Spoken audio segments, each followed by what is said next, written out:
Want to teach your kids financial literacy, but not sure where to start? Greenlight can help. With Greenlight, parents can keep an eye on kids' spending and saving, while kids and teens use a card of their own to build money confidence. As a parent, you can send instant money transfers, set up chores, automate allowance, and more. It's a convenient way to run your household, customized to your family's needs, and the easy way to raise financially smart kids. Get started with Greenlight today and get your first month free at greenlight.com/Spotify.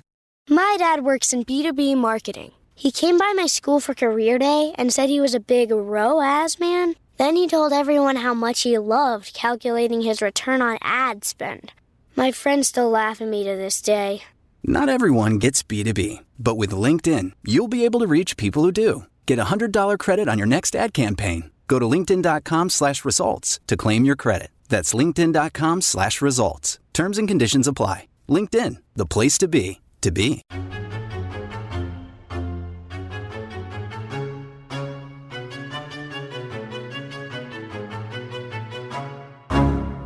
We're gonna carry on and plan the sequel, because let's face it, baby, these days, you gotta have a sequel.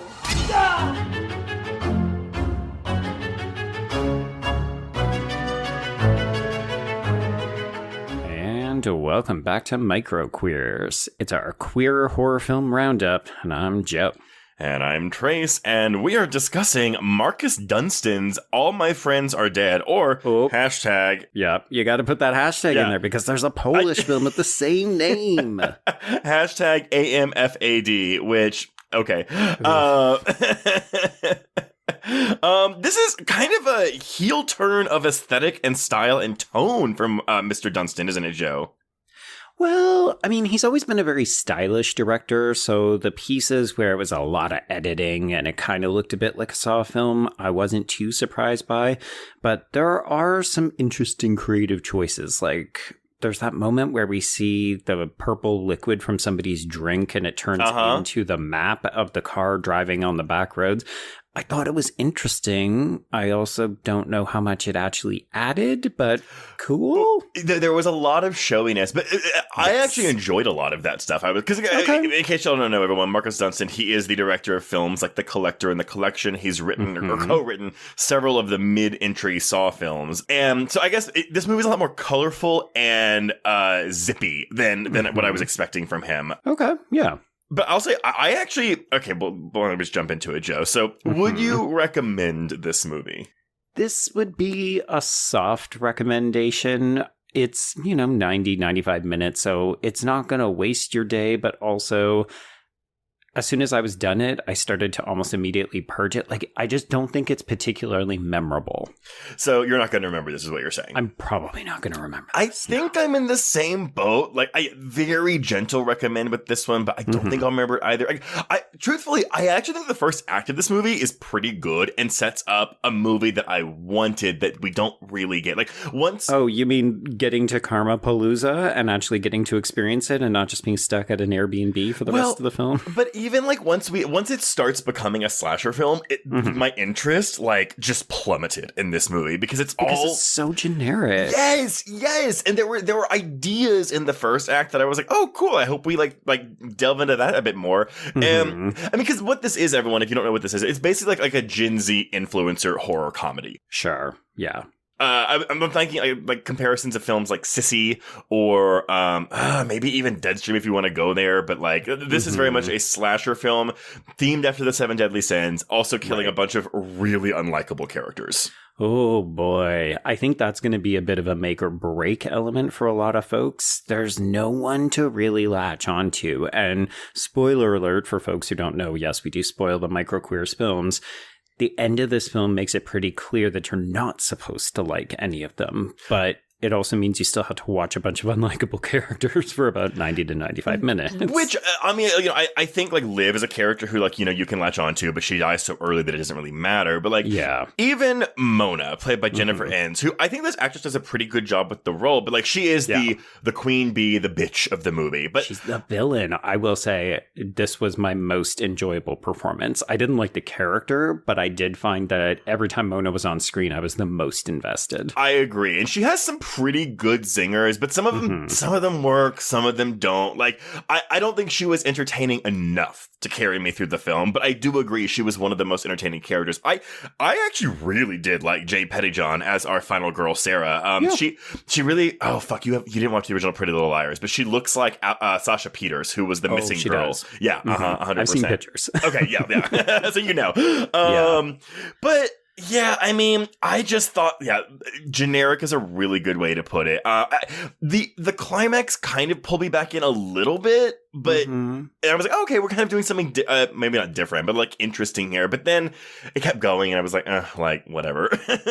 Well, okay, so we mentioned this Karmapalooza piece. So the idea is that there's this group of college-agey, indeterminate, late 20-something kids who are all going to this concert, and it's 20 years after a massacre occurred. So the film actually opens with news reports of the 2004 Karmapalooza, when the 7 deadly sin killer struck and murdered 7 people. So the concert, festival, whatever, was put on ice, and now they're bringing it back, and it's sold out, and these kids are going to it.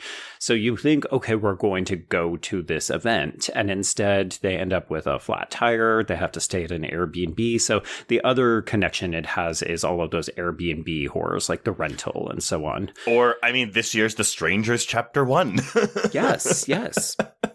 And yeah, then you're right. Then they get killed off in sort of the way that they were assigned shot glasses based on their personalities. And then this all ties back to an event within the group's history where a friend of theirs, or maybe an acquaintance, or maybe a secret lover, died by suicide, or so we're led to believe. This is the Jojo Siwa character, Colette. And there's a couple of twist reveals at the end that I think writers Josh Sims and Jessica Seraflom believe are more exciting or will make us invest more in this than we actually will. But we're also desperately setting up a sequel. Really confidently, to the point where the if you didn't finish like through the credits of the film, there was like several mid-credit scenes in this movie. It even says next movie coming soon, like the James Bond movies used to do. I mean, this is part of that playfulness that I think Dunstan is working with, because as I mentioned, we've got this news footage, and then we push in on a TV screen that literally says feature presentation. So we're doing a little bit of metatextual references, which oddly the rest of the film doesn't really engage with, but we're bookending it with these sly winks at the audience. And I think that's what was most disappointing to me about this. Like, I found that the most interesting, the most engaging aspects of the film. And it's different. Yes, it's very different. And, yes, Dunstan gets to do some really good practical effects work in this film and some not really good CG work in this film. Weird combination. Some of this looks great, and other parts I thought, ooh, somebody had a budget of $10 and an Apple computer. Yeah, the CGI spray blood is pretty egregious. But again, like there's a couple intestines in here that look really good. Like the expanding stomach on the gluttony kill looks really good, but then it explodes and it looks like shit. Like it's such an up and down roller coaster of quality when it comes to those effects. And then the writing is inconsistent. You know what? Yes. Inconsistent is a good way to put it. But the energy in the editing and the visuals, especially in that first act, and some of it in the third act, really kind of carried me through to the credits. But that middle chunk of episodic, like slashery, like 7 Deadly Sins themed kills really dragged this movie down. Well, okay, so question for you. Obviously, there is that Saw connection, and several of these kills feel like we are doing a Saw-related movie, right? To the point where we are labeling each of the characters with a particular sin, and then we try to murder them in the same way. But that also feels like it goes out the window after the second kill, and then all of a sudden it's just a free-for-all.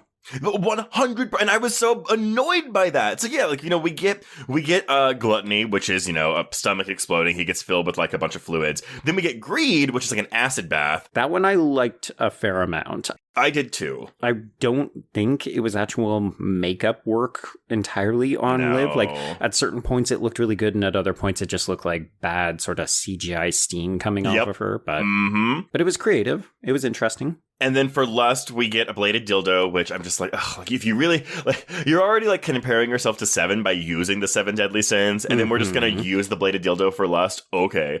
Well, and even it looks like a super cheap knockoff version of Knife Plus Heart, which, this surprise, folks, this movie is also secretly queer horror because a bunch of folks were dabbling in same-sex relationships. And yeah, it just felt very, ooh, we're going to try to ape these better known or better received films and hope for the best.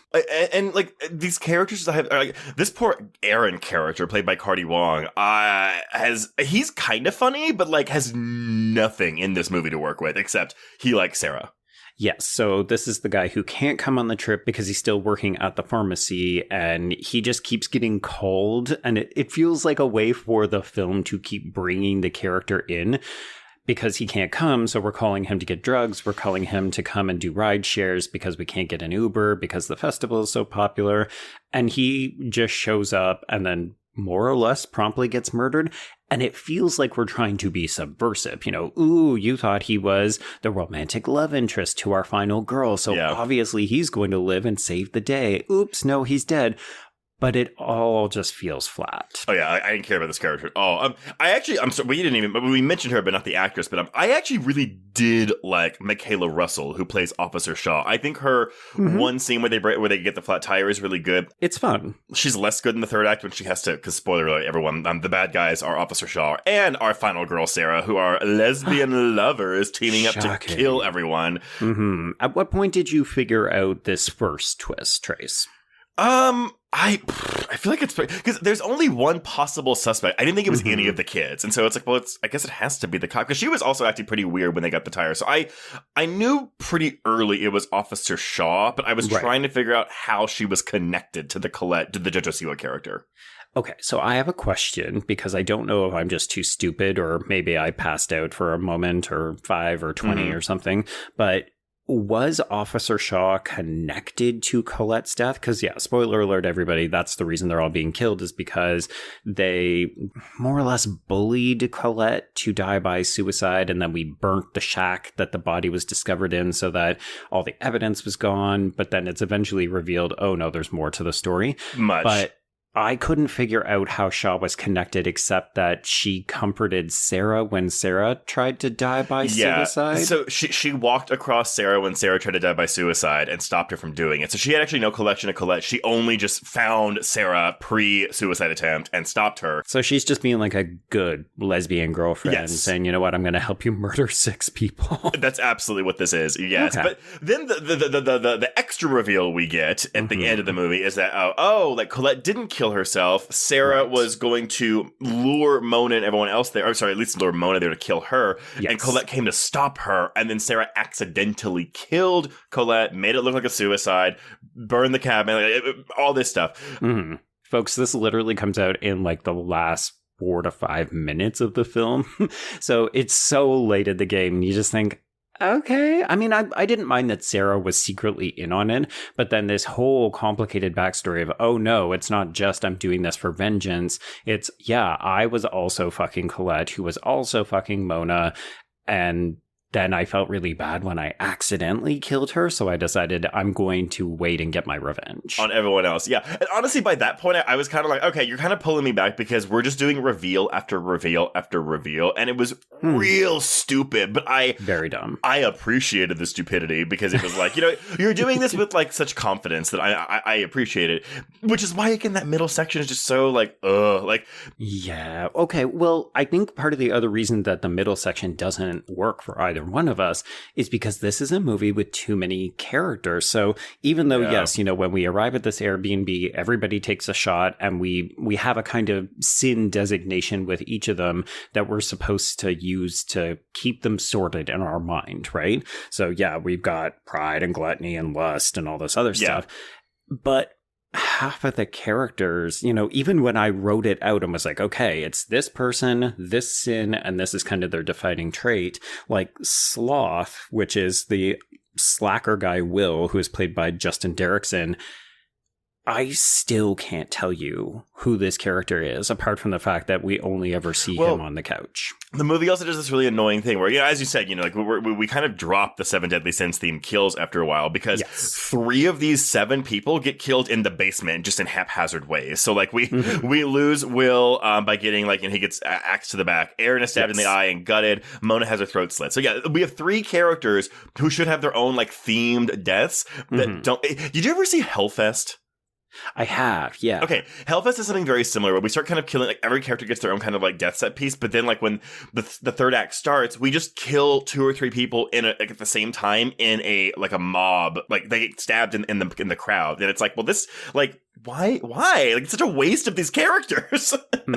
In some ways, it feels like we're stepping away from it because even in this film, things have gotten out of control. It's a little bit madness. We're just trying to kill the people where we can because the plan has gone to shit.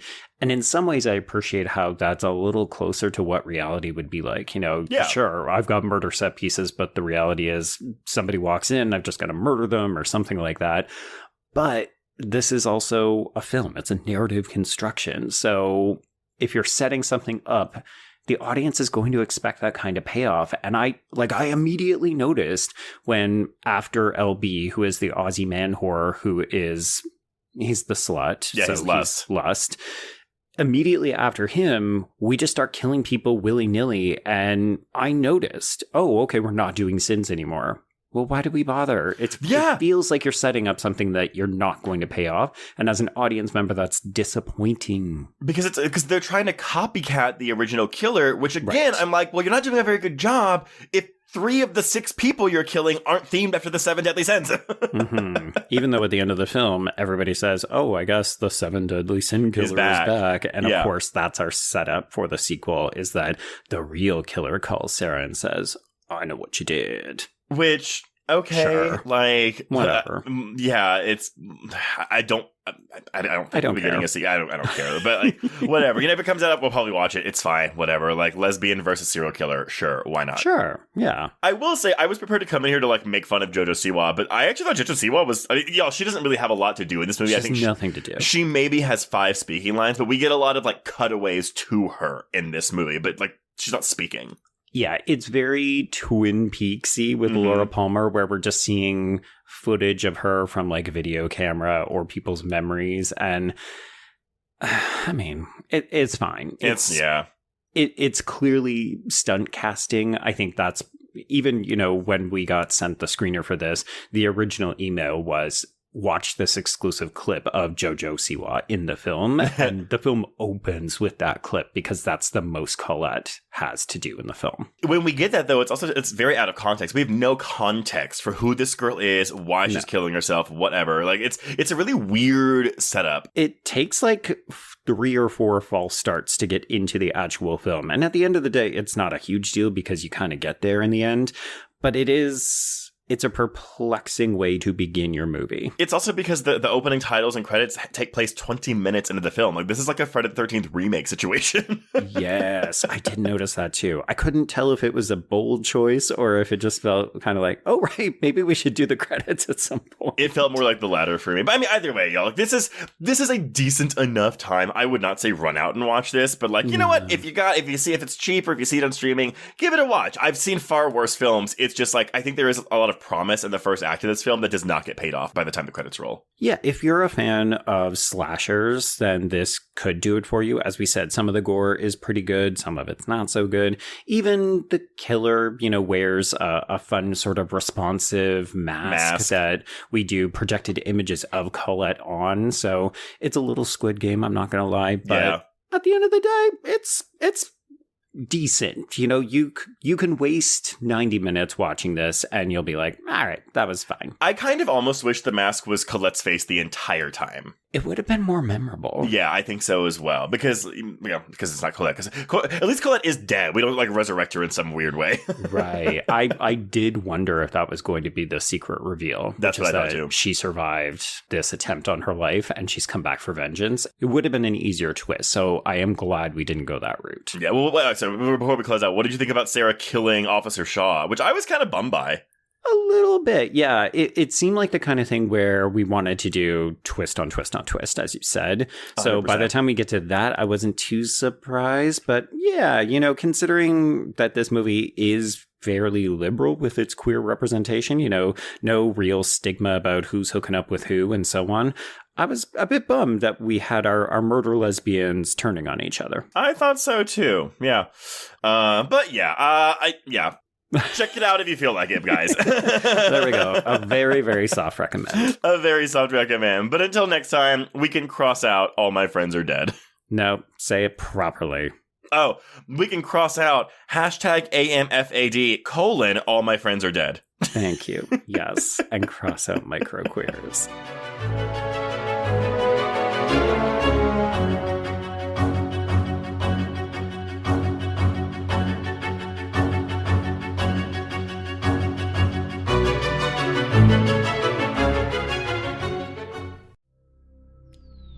Welcome to Bloody FM's The Hotel, a horror podcast with new episodes on the 1st and 15th of every month.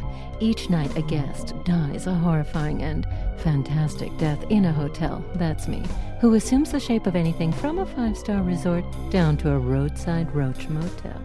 Ooh. Listen on the 1st and 15th of every month on Bloody Disgusting's Bloody FM network, wherever you listen to podcasts. What's up, everybody? I'm Prince, also known as Head Knight. I am one of the hosts of Nightlight, a horror movie podcast, that's Night with a K, by the way, on Bloody FM via Bloody Disgusting. Every week, we cover horror films based on a monthly thematic schedule. We've covered and celebrated black horror, found footage, and psychological horror, just to name a few. We discuss these films to uncover the ultimate question: why horror? We go extremely deep with the films in discussion. For us to accomplish this, we break down each film, scene by scene, spoiling literally everything. You can find Nightlight, a horror movie podcast, every Friday on your favorite podcast service. And remember, everybody, don't forget your nightlight.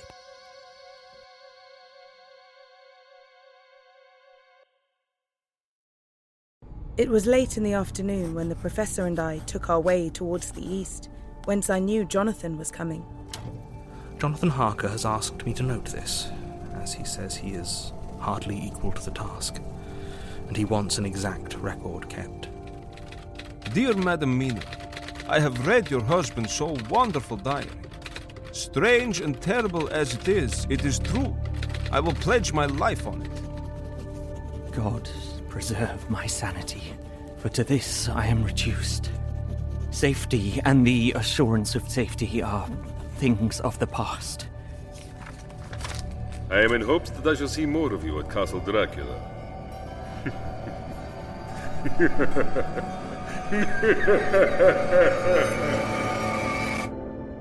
Listen to Regarding Dracula wherever you listen to podcasts, or find us online at bloody.fm.